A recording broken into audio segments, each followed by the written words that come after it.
এটা হচ্ছে আসলে গরিবের হচ্ছে এটিএম বুথ। এই চেহারা, এই দেখেন, এই চেহারাটা দেখেন, দেখলে কি ফেসে দেখে কি চিটারি মনে হয় বা 2 নাম্বারই করতে পারে? আর সকালবেলা আপনি আসছেন, এখন পর্যন্ত দেখতেছেন কিভাবে পরিশ্রম করতেছি। 2G কালে ওনার ছবি আপলোড করছি, এখন 5Gর আমল। এনাকে আমার 2020 সালে ওনাকে ছবি পোস্ট করা আছে, তার মানে ওনার সাথেই আছি আমি। ছবি বলতে কি একটা জাবা ফোন দিয়ে যতটুকু ভালো হয়তো তুলে দিতাম যে আমাদের এলাকায় খাঁটি গুড়, এভাবে আমি লিখতাম। হ্যাঁ, আমি খাচ্ছি অনেক সুন্দর, মানে ওই সময় পোস্ট করতাম। মানে ছোট তো, বেশি একটা বয়স তখন হয় নাই। তখন আমার হচ্ছে নিজেরও কিছু খালাতো ভাইয়েরা বিদেশ ছিল, ওখান থেকে ওনারা থাকতো, ওনাদের পাশে যে রোমের ছিল ওনারা দেখছে যে আসলে খেজুরের গুড়ের ছবি, তো ওনার এলাকায় তো আসলে চট্টগ্রামে তো আর এটা পাওয়া যায় না।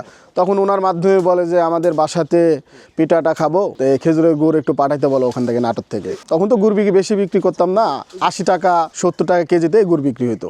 এখন তো অনেকে ব্যবসায়িক আছে, নতুন ব্যবসায়িক পুরাতন ব্যবসায়িক দিয়ে মোটামুটি দেখবেন এক একজনের বয়স 5 বছর 6 বছর। কিন্তু আমি তো 2012 সাল থেকে ব্যবসা করি, যখন 2G জাবা চলতো। আর একটা ছবি আপলোড করতে মিনিমাম 5 মিনিট 6 মিনিট সময় লাগে, আর একটা মেসেজের রিপ্লাই আসতে মিনিমাম 2 থেকে 3 মিনিট সময় লাগতো। ওই অর্ডারের ভিত্তিতে আস্তে আস্তে পর্যায়ক্রমে 2016 সাল 17 সাল 18 সাল তখন থেকে আরো পজিটিভ ভাবে আসলে বুঝতে পারলাম যে আসলে চাকরির পিছে না দৌড়াই, আমার ব্যবসার পিছে দৌড়াইতে হবে, তাহলে কিছু উন্নতি করতে পারবো। 2G দিয়ে শুরু, আজকে 5G, হ্যাঁ সামনে 6Gও পাবো, কিন্তু আমাদের ব্যবসা চলবে। এটা হচ্ছে আসলে গরিবের হচ্ছে এটিএম বুথ। ব্যাংকে যেরকম টাকা, গাছ আমাদের এখন টাকা হয়ে আছে।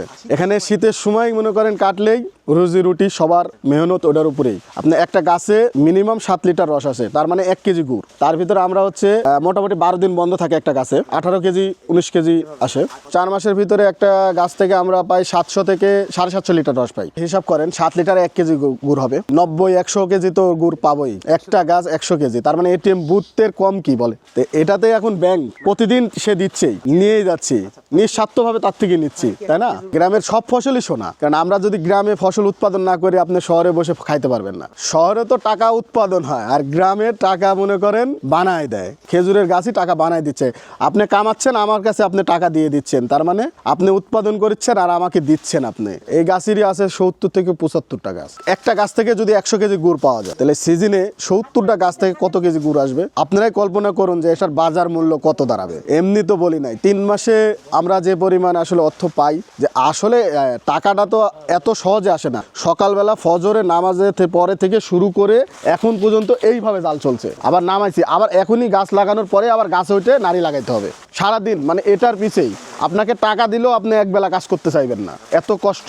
এটা কিন্তু প্রতিনিয়ত 4টা মাস এই পরিশ্রমটা করেই যাবে। জাবা খেলার জন্য ফোন কিনে নিয়েছিলাম, ওই ফোনে আমি গুড় বিক্রি শুরু করছি। অনলাইনে যে ব্যবসা করা যায়, এটা তো আমি নিজেই চিন্তা করি নাই, মানুষ কিভাবে চিন্তা করবে। আসলে মানুষ আমাকে এই জায়গায় নিয়ে আসতে যখন আমি বুঝলাম, আমরা প্রচার শুরু করলাম, তখন মানুষ আস্তে আস্তে আসলে অনলাইনের প্রতি আগ্রহ বাড়লো। এই যে কুরিয়ার গুলো আসলে এত ফোকাস দিয়ে বাড়ায় আসলো। আমি সোহেল ভবিষ্যতের এই ব্যবসাটা আরো 14 বছর আগে শুরু করছিলাম, যেটা 2012 সাল। আর এখন হচ্ছে 2026 সাল। বিদেশ তো চলেই যাইতাম, পাসপোর্ট করলাম, সবকিছু জমা দিলাম, ঢাকা গেলাম, ফিঙ্গার দিলাম, সবকিছু করলাম, ভিসাও চলে আসছে। এই সময় মনে করেন ঢাকা থেকে আসার পরে থেকে ফোনে দেখি প্রচুর পরিমাণ ফোন, যে ভাই গুড় লাগবে অমুক জায়গায় অমুক জায়গায়। আবার কিছু প্রবাসী ভাই ফোন দেওয়া বলছে ভাই বাসায় গুড় লাগবে। তো আমি বলছি ভাই গুড় তো ব্যবসা করতেছি না, আমি তো বিদেশ যাওয়ার জন্য সব কাগজপাতি, ভাই এই 2টা আমাকে দিয়ে দেন। এভাবে 1টা 2টা দিতে মনে করেন প্রচুর একটা চাপের হিরিক হয়ে গেল। হ্যাঁ, তখন মনে করেন আর বিদেশ যাওয়া হলো না। তখন কিছু প্রবাসী করছে যে ভাই আমাদের কাছে আসার দরকার নেই, আপনি এলাকায় থাকেন, আপনাদের গুড় বেচার দায়িত্ব আমাদের ছাড়িয়ে দেন। এমনও কাস্টমার আছে বলে যে ভাই আপনার গুড় নিয়ে আমি শ্বশুর বাড়ি বেড়াইতে গেছি মিষ্টির পরিবর্তে, এই গুড় খাওয়ার পরে মনে করেন আমার শাশুড়ি আপনার ফ্যান হয়ে গেছে, বুঝছেন? বিদেশ আর যাওয়া লাগে না, বিদেশের টাকা এখন আমি ঘরে বসেই পাচ্ছি। এছাড়াও আমাদের কাছে আরেকটা গুড় আছে স্পেশাল, সেটা হচ্ছে খেজুরের গুড়ের হচ্ছে চিনি পাউডারটা পাওয়া যাবে। যারা হচ্ছে যে চিনির পরিবর্তে হচ্ছে বিপরীত জিনিস খোঁজেন চায়ের সাথে খাওয়ার জন্য, এটা কিন্তু খুবই ভালো। সকালে যে গাছিরা এত কষ্ট করে সারাদিন যে আমরা গুড়টা বানালাম, এই হচ্ছে কষ্টের গুড়। এটা হচ্ছে ফয়েল পাটালি, এটা হচ্ছে যে ঘষে ঘষে যেটা তৈরি করা হয়, এটা হচ্ছে সেই বীজ গুড়। এটা হচ্ছে গোল পাটালি, এটা হচ্ছে ঝোলা গুড়। এছাড়াও আমাদের কাছে আরও জিনিস আছে, যে এখান থেকে এগুলা প্যাকেটিং হয়ে সারা বাংলাদেশ কুরিয়ারের মাধ্যমে চলে যাচ্ছে। এটা হচ্ছে বীজ গুড়, 700 টাকা বিক্রি করি, চলতি চ্যালেঞ্জ, এই জন্য 650 টাকা, মানে 50 টাকা ডিসকাউন্টে বিক্রি করবো। এটা হচ্ছে 400 টাকা বিক্রি করি, 380 টাকা পর্যন্ত বিক্রি করবো। পাটালি ঝোলা দানাদার একই দাম, 380 টাকা।